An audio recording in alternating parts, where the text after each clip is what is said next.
আজ বানাবো আলুর চপ।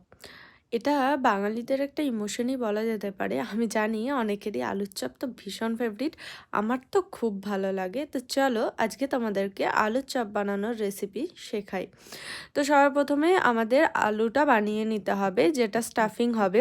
তার জন্য তেলে অল্প একটু জিরে দিয়েছি, তারপর অল্প একটু পেঁয়াজ কুচি দিয়েছি।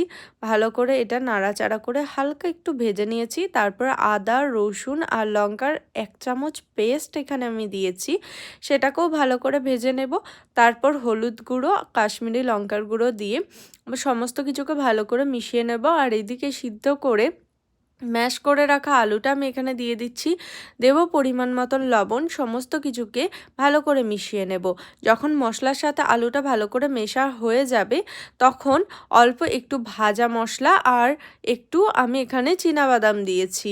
বাদামটাও কিন্তু রোস্ট করা, সমস্ত কিছু একসাথে মেখে নামিয়ে নেব। তারপর একটা বোলে অল্প একটু বেসন দিয়েছি, আর বেসনের 1 ভাগ আমি এখানে চালের গুঁড়ো দিয়েছি। দেব নুন, লঙ্কা, রসুন, আদার পেস্ট, কাশ্মীরি লঙ্কার গুঁড়ো আর হলুদ গুঁড়ো। প্রথমে শুকনো উপকরণগুলোকে ভালো করে মিশিয়ে নেব।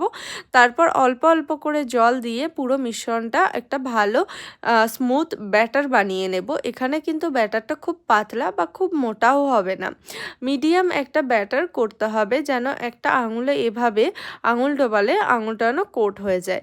তারপর যে আলুর মশলাটা বানিয়ে রেখেছিলাম, সেখান থেকে অল্প অল্প করে আলু নিয়ে একটা গোল গোল বলের মতন বানিয়ে রেখে দেব। তারপর সমস্ত বলগুলো বানানো হয়ে গেলে আমি হাতে ভালো করে তেল মাখিয়ে হাতের সাহায্যেই কিন্তু আলুর চপগুলোকে শেপ দেব। তোমরা এখানে চাইলে কোনো প্লাস্টিকের ইউজও করতে পারো।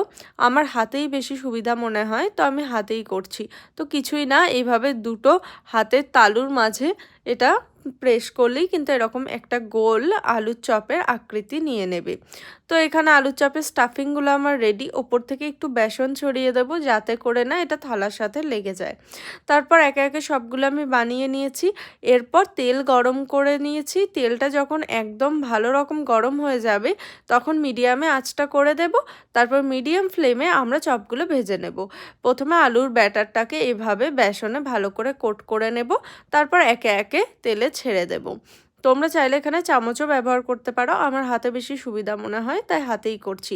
দুটো সাইড ভালো করে হাই ফ্লেমে কিন্তু লাল লাল করে ভেজে নেব, তাহলেই কিন্তু আমাদের আলুর চপ হয়ে যাবে একদম রেডি। তাহলে আর ওয়েট করছেন কেন? বাটিতে মুড়ি নিয়ে বসে পড়ুন, একটা চপ, কাঁচা লঙ্কা আর অল্প একটু কাঁচা পেঁয়াজ নিয়ে। তো দেখা হচ্ছে নেক্সট ভিডিওতে।